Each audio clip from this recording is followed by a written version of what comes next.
everyone, and welcome back to Off the Mats at Walters Jiu-Jitsu. Today joining us, Danielle and Dana. Hi. Thank you guys, or ladies, so much for being here. Today, I want to discuss from a women's perspective about training with women. And Dana, how long have you been training? So I'm in my 14th year of training. Yes. Danielle, how long have you been training? 5 years. I'm in my 5th year.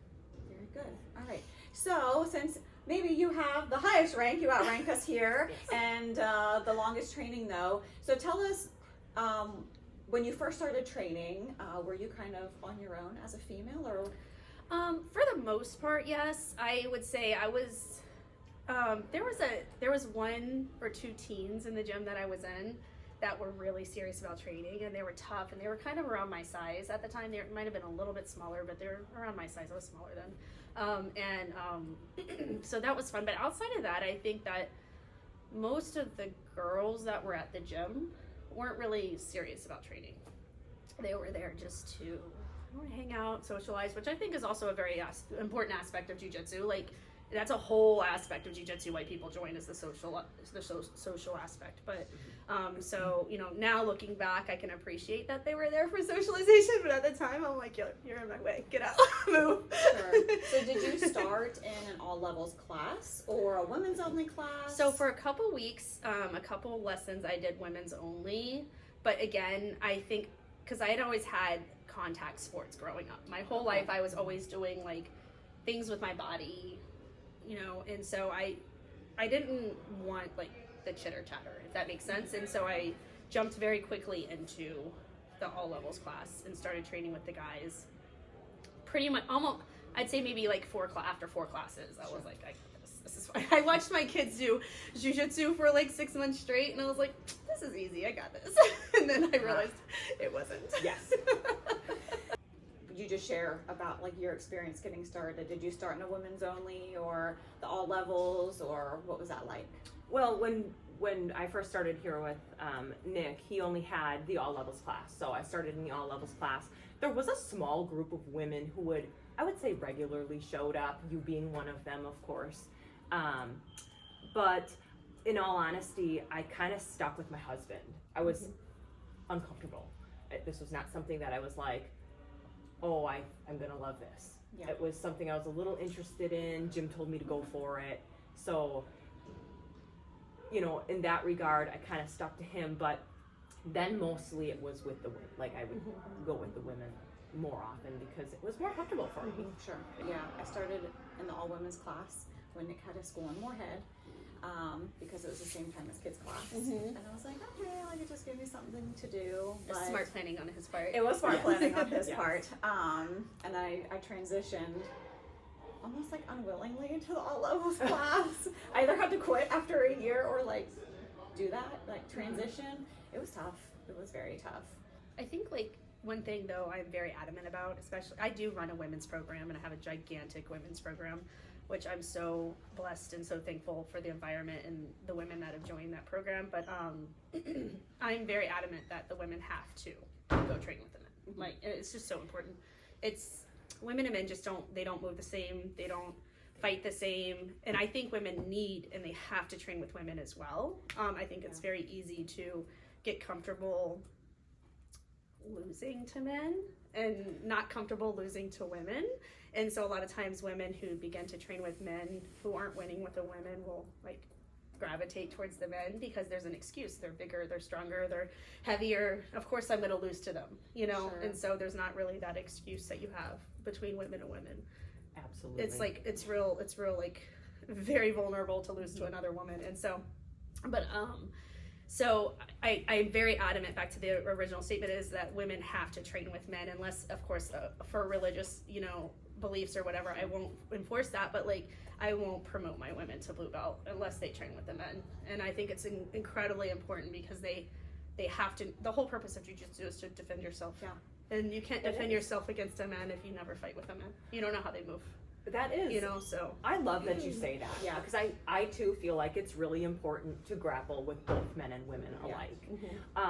You know, it's difficult. I can empathize with men having difficulty grappling with women. It's like, you go hard, we get mad. You go too light, we get mad. You know what I mean? And not everybody's that way, but there's like that kind of like stigma in the air where it has to be difficult for them a little bit. But, you know, it's funny because as I've, you know, personally had my journey through jiu-jitsu thus far, is that, you know, I used to kind of, it was always like, oh, if they're bigger, they're stronger. You know, it's frustrating, but I kind of accepted that as a loss just because. And now I'm seeing it a little differently where it's like, they're bigger and stronger. I got to figure out what I need to do to be able to combat that. I need to either get underneath or make space or do things differently than I do with people who I don't have as hard of a time with, or who aren't as strong, or who aren't as big. So, you know, I think that kind of ties back to grappling both with the men and the women. You get all different perspectives of how people fight. For sure. Yeah. I think also though, just changing your definition of what like winning is with men. Correct. You can't say I'm going to win by taking this guy that's 300 pounds, 260 pounds, like double my weight. I'm not going to win by going and putting him in a triangle armbar or doing all this other stuff or manhandling this guy. Like that's not what jiu-jitsu is. I'm going to win by like not letting him get past my guard. Yep. I'm going to win by like if he gets past my guard, not letting him submit me. I'm going to win by like your ideas of winning just, they need to be realistic, right? Jiu-jitsu is an amazing, from my perspective, it's an amazing sport that levels out a lot of things that are not equal. Yes. But it's not magic. Right. Right. It's not magic. Right. You can't go against this guy, even these young guys, we were talking on the mat just a second ago, these young guys that are coming in, that jiu-jitsu is a lot different now. These teens are able to do things that, you know, so quickly they're beating black belts before they even get their blue belt, you know. Right. And it's phenomenal, and it's amazing, and it's the future of the sport. But my definition of winning with my teens that are in my competition class are just keeping them at bay. Like, listen, you may run circles around me, but you're not tapping your coach out. So like little things like that, you know, just to be fair to yourself, because we're older. I'm older. I don't know how old you are, but I'm older.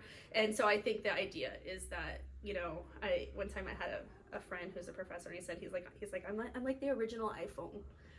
I can't update anymore. There's no more iOS updates that I'm able to do. So like, I can know what you're doing, but my body doesn't update anymore. So like, I'm older, and so it's slower updates and slower recovery and slower healing, and I'm in a different journey now. And so I think but to your point, like, you can't use that as an excuse. Right. Go in and just play a different game. Yeah. You Correct. know? Correct. And it's funny because when I was talking about winning, you know, I didn't even think about defining what that means, but that's what it is. Yeah. For me, especially like going against, we have a couple of bigger people here. Yeah. It's literally keeping them at bay. Yeah. Maybe not letting them pass my guard. Yeah. Like that's a win for me. Yeah. I don't need anything else. I don't have to get a submission.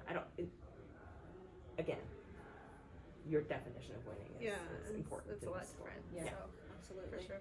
And I think too, I like what you said about training with the women and the men, because we are built a little bit different, right? I have found, we've talked about this, that the men have a lot of upper body strength. They're very strong.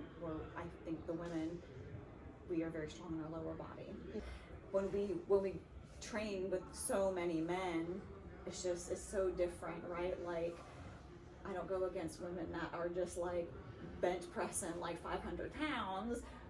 It's just a different like mechanics. But you have to, that's another thing, like I was talking about before, you have to be stronger than your ego. You have to be bigger than your ego, and you have to be willing to go in to train with women, because if I don't train with women, nobody's going to be able to give me 100% of what they have against my technique.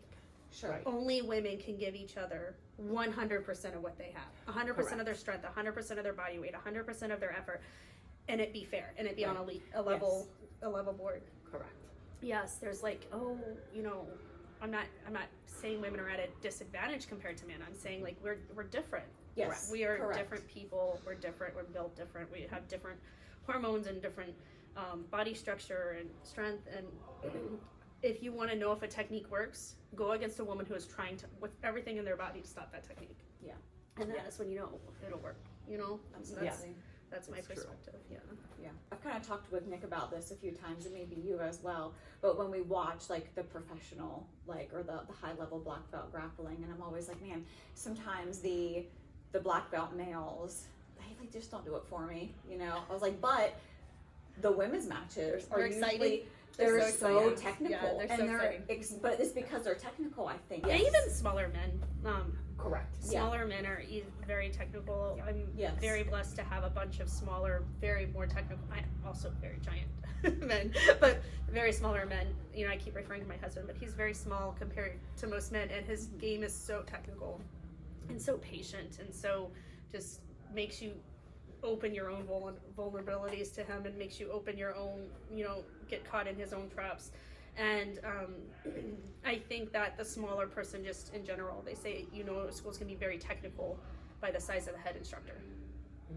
Like if the head instructor is very small, then that school's gonna be a very technical school. Yeah. That's Regardless of the size. I have 60-year-old men, giant, huge men, small men, they're all inverting in my school. They're doing a whole inversion game now. And it's because I'm like, no, yes you can. Like, let me show you how to do it. Right. Yeah. It's not just for the smalls, it's not just for the littles, it's for everybody can do this. Everybody can play guard, everybody can, you know, do all of these things that are small men's game. And it's just that nobody has opened their mind to do it yet. Or that's not their natural inclination to, like, you know, roll upside down at 240 pounds. Yeah. But when they start doing it and they're realizing it's not as hard as they thought. So technique I think is really derived from a necessity. Right? And I was You going to have to say, maybe it's not so much, I think, because we're women, we can sometimes be a little, you know, offended about things. But when they don't use technique, it's not necessarily, oh, because I'm a man and you're a girl and I have to beat you. A lot of the times I think, oh, they are out techniquing me and maybe now I don't know what to do, right? Like you just said, it's I think that whole game, because I do watch smaller guys go against bigger guys, and they kind of do the same thing with them, right? Yeah, it's just what's in their wheelhouse. It's what they've known. It's what works for you.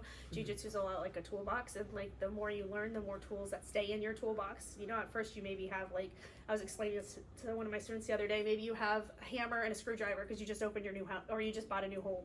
And like the more you need to fix, the more you add to your toolbox, right? Yeah. And at first you're just borrowing things, like you're learning things but giving them back, right? Yes. And then sooner or later you start to build that up, and the more tools you have, the less strength you use because you believe in your tools. Like you're like, oh, I have a tool for that, or I have a tool for that, you know. And so it's really important to know that. I think from my experience teaching specifically, you know, larger men and larger just people in general, because women that are larger as well have the same, you know, automatic thoughts and automatic body movements, is that it's not like that they're saying, you know what, I just want to skip out on the whole technique part. It's that's what the automatic trigger is in their body. Correct. They're used to being able to be strong. Yes. They're used to being able to use non-leverage but power instead to move things, and just in life, to move things, to pick things up, to get things out of the way. Where smaller people in life, they have to use leverage to pick up things, move things, get things out of the way. And so I think it's important to understand, like, you have to just supply them with tools and keep reinforcing the tools. Like, don't forget that tool that you have. Sure. Use this. No, don't give it back. Keep it. Use it. I want to see you use it today. I want to see you use it tomorrow. You know, and then, like, have them believe in those techniques is what starts to transform the jiu-jitsu. Make it safer. I think technical jiu-jitsu is always so much safer, but I'm sure there's a lot of people that are like, oh, you're just so weak and you just don't like, I don't like headbanging jiu-jitsu. That's me. I mean, I'm small, I'm old, I break easy. Yeah, I don't like headbanging jiu-jitsu. I don't like it when people just like throw themselves against each other. It's Clash of the Titans, and I know that that's a whole nother discussion, but but I think technical jiu-jitsu just tends to be so much safer. It is. I would agree with you in that. I feel like it is too. I prefer to know that the person that I'm choosing to grapple with is technical, because you know, sometimes when you get those people who are, you know, a little less than technical, that's when injuries do occur more often, right? Not that they can't, right? You know, and any, you know, accidents can happen no matter what, but yeah. What you were saying before, I always tell, especially the women, and I've said it to smaller men too, you know, at first it's going to suck a little bit because you're going against these new people who are generally bigger than you, and you're gonna feel like they just beat you up, and they can, again, they're using their tools that they already have, which is their strength and maybe even weight, and but you're going to learn technique because you don't have another choice. And that's a really fun thing, right? Yes. I love, there's no better compliment than for somebody to look at you and say, oh my gosh, you're so technical. That makes me feel so I think good like inside. what's really important also though to know from that aspect is that technique doesn't mean nice. Like it doesn't mean you're being nice to somebody. Correct. Like girls That's don't true. need to be babied. Girls don't need baby gloves. I'm Yes. actually quite the opposite. Like I get really frustrated and quite upset at my students when they're like baby handing the girls. And I'm like, why are you being so nice to her? Why'd you give her that? She didn't earn it. You know, like so. But not to cut you off, but when you say that, because this is always a thing, oh, we need to treat the girls gently and respectfully, but would you be upset if a big guy came in and just like thrashed a female? Absolutely, So because you're that's not talking- technical. I was just going to say matching yeah. technique to technique. Yeah, matching technique to technique and strength to strength and body to body, and you can do that and still not be nice. Yeah, you know, oh, I think for sure. like the environment is the environment you create. It's the environment you expect. True. It's not there by accident. An environment doesn't accidentally create itself. Like it's got to be purposeful. And so I started thinking like, okay, so if I want tough women, then I need to create an environment that expects tough women. Like I need to teach them how to be better than the men when they start. They need to be more technical. They need to be faster. They need to be stronger. They need to be less wimpy. They need to be, all of these things. They need to find their inner strength a lot faster. So how do I do this? And somehow it just started working. And the women push each other. And I'm mean to the women. And it's not that I mean like I'm trying to teach them a lesson. I'm just not giving them space for excuses, if that makes any sense. It does. I don't give them space for excuses. Like if I'm heavy, figure a way out. I'm a woman. I'm not a man. Figure a way out from underneath me. If you feel like you don't understand the technique, ask questions. Don't give me excuses that you don't know because you're a woman, because this, because that. And something that's been amazing that's come out of this program that these women hold each other accountable to is it's like each one teach one. They're the same with each other. They have the same expectation, but not only that, but they don't take anything personal. Right. They literally are like, oh my gosh, you just kicked my butt. That was amazing. Like with each other, they're like, do that again. How can we, man, you're so heavy. That's amazing. Da-da-da. And then I have the men that come, they're like, hey, can I get your GDF class? Can I get your female only class? I'm like, nah, dude. He's like, but I need to know what you're teaching these women. I'm like, nah, that's not happening. So it's really cool to have that expectation and the understanding that just because I'm asking you to be technical with my women doesn't mean that I want you to be weak with them. Yeah. Yes, the two that's huge. are not the same. They are not the Yeah. same. And Yeah. again, like it's funny that you bring that up, creating this environment for tough women, because you're right, like not everybody has the same goals, but I think it's really important for women, like we have to be tough. Like if I can't handle your pressure, how am I ever going to handle a bigger guy's pressure, right? And even with men, when they grapple with me, I don't But tough mentally and tough in your feelings too. Like, don't take everything so personal. Yeah, that's true. Like, because she rolled heavy with you, now she has a problem with you? She doesn't have a problem with you. Yeah, that's true. She's making you better. Say thank you. Go say thank you. Correct. You know what I'm saying? Go say thank you and ask her, how do I get out of this? Like, right. Or how do you deliver that the pressure? feelings are so important to, like, check to the side of the mat whenever it's right. hard. When you're a woman, you have a lot of feelings. You're like, oh, that person, she purposely did this to me. She did. Yeah. Yes, she did. Great, she did. Yeah. Say thank you. Right. You know what I'm saying? We're helping each other, Because right? that's important. Yeah. So when you first started almost 15 years ago to now, where have you seen more women? Like what? Oh yeah.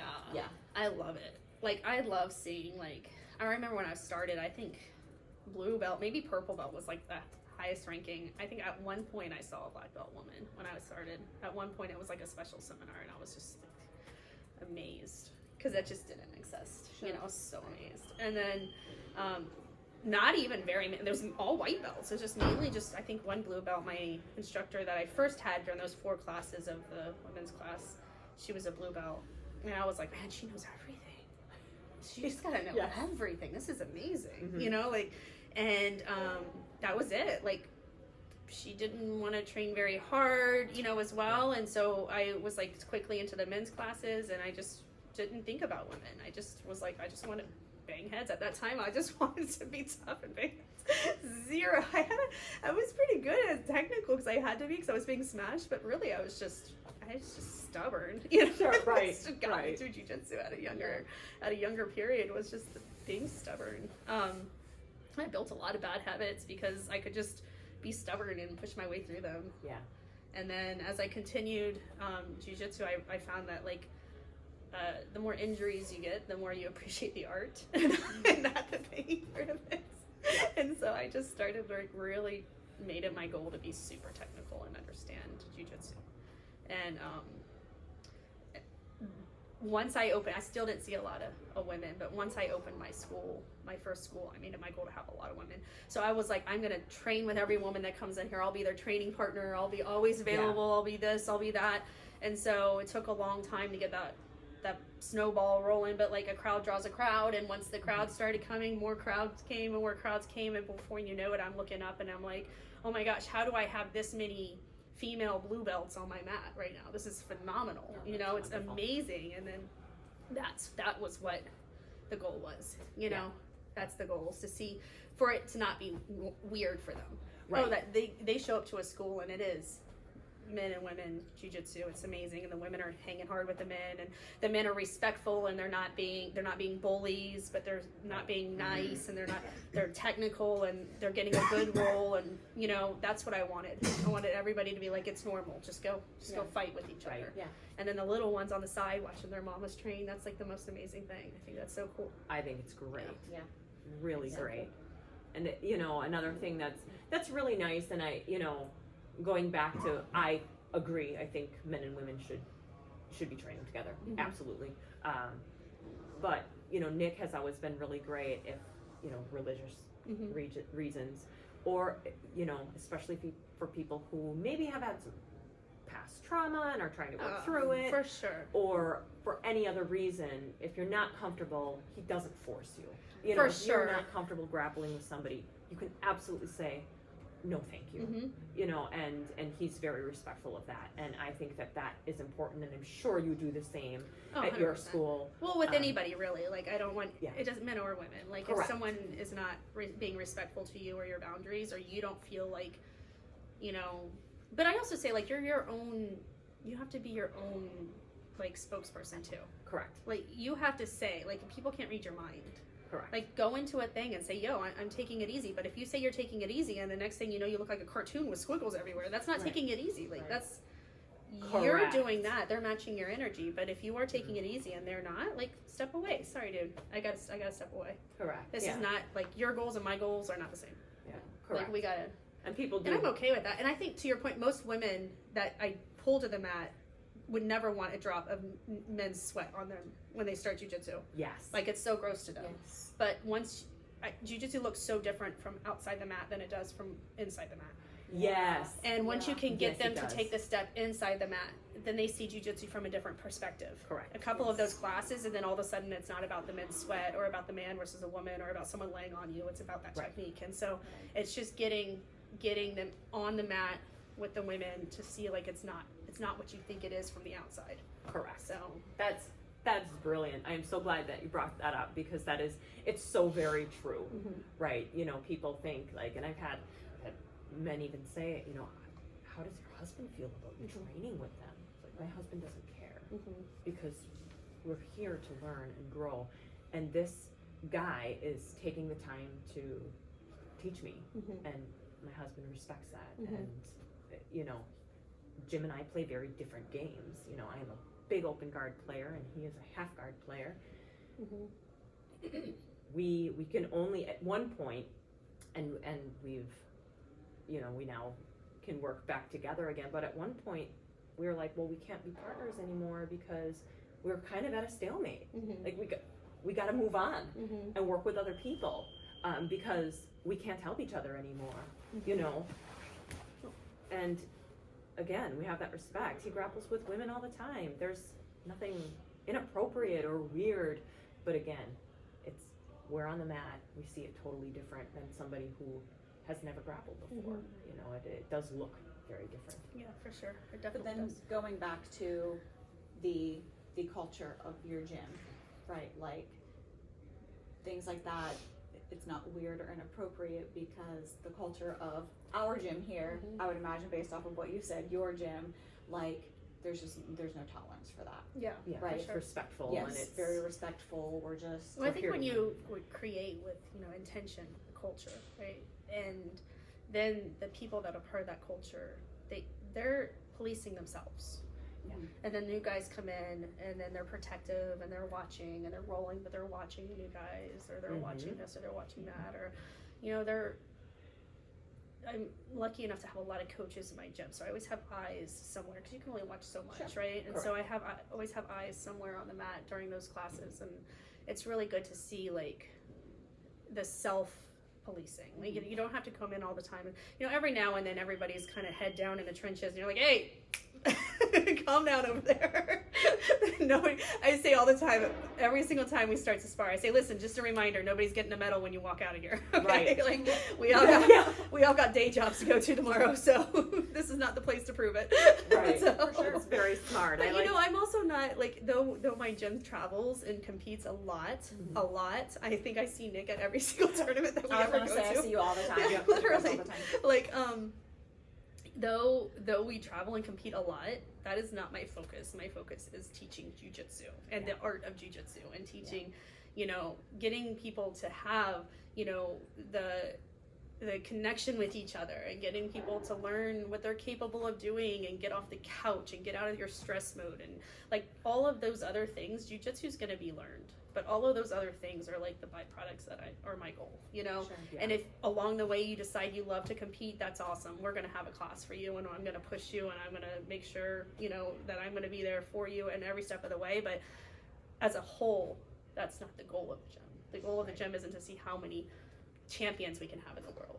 For my gym, Right. my goal of my gym is to see how many people we can affect with jiu-jitsu.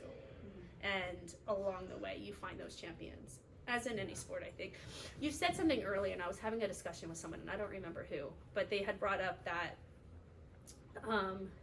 pretty much women being more technical than men in any sport, women have to be more technical than men because they don't have the power, they don't have the muscle, the height, the strength. They don't have all of that men do. Basketball, soccer, anything you think about, hockey, wrestling.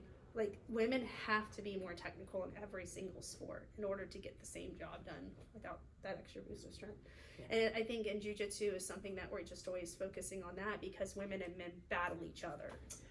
In other sports, that's true. It's there's separate. very There's different more divisions, more separations, very little overlap of women and men battling each other. It's very, very separate in most other sports. Sure. So Yeah. I think it's just more noticed in For jiu-jitsu. sure. All right, so maybe like a little, I won't say rapid fire, but just some quick geez. thoughts here. Oh God. No, like, no. Multiple choice, please. No. So you're new into jiu-jitsu or you're looking at doing it, you maybe move and you need to find a new gym. You go to a gym and there's no ladies or there's like one woman. Do you... I'm okay with that. Okay. Because I don't think jiu-jitsu is so widespread among the female community yet that is not Yes. going to be normal. I think that is still Yes. very normal. Yes. What do I look for when I go into a gym? Clean bathrooms, Clean hands. clean mats, no hairballs anywhere. Yeah. I look at are the men's clean? Do they smell? Are the uniforms stinky? Yeah. Like, do you smell when you walk inside the gym? Sure. That's what I look for because that is like the attention to detail. And if the owners and the head instructors have that attention to detail, then they're going to have attention to the class and they're going to have attention to protecting the women. Yeah. That's what I look for. Yeah. And kids. They have kids classes there. Sure. Because if they have kids classes, they have patience for technique. For sure. Yeah. That makes Yeah. sense. I think that's great. No, yeah, I totally. Said it perfectly. Yeah, Yeah. for sure.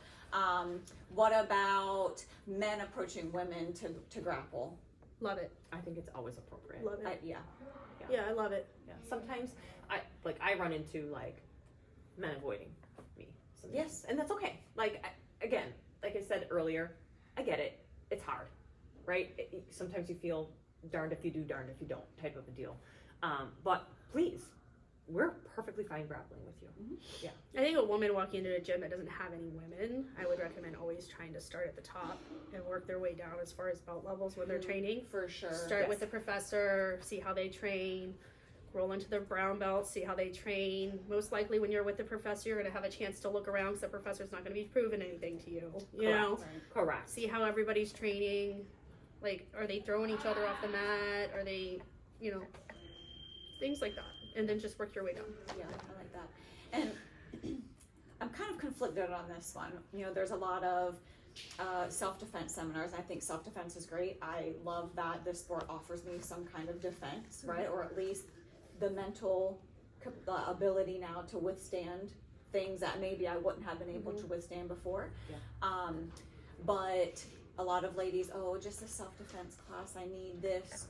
But then, okay, you take a 6-week self-defense class and then you don't ever do anything else again. So something I say at the beginning of I teach a lot of self-defense classes. I teach a lot of seminars, a lot of series. I have a lot of college kids that come to me in the summer to get them all out of the way.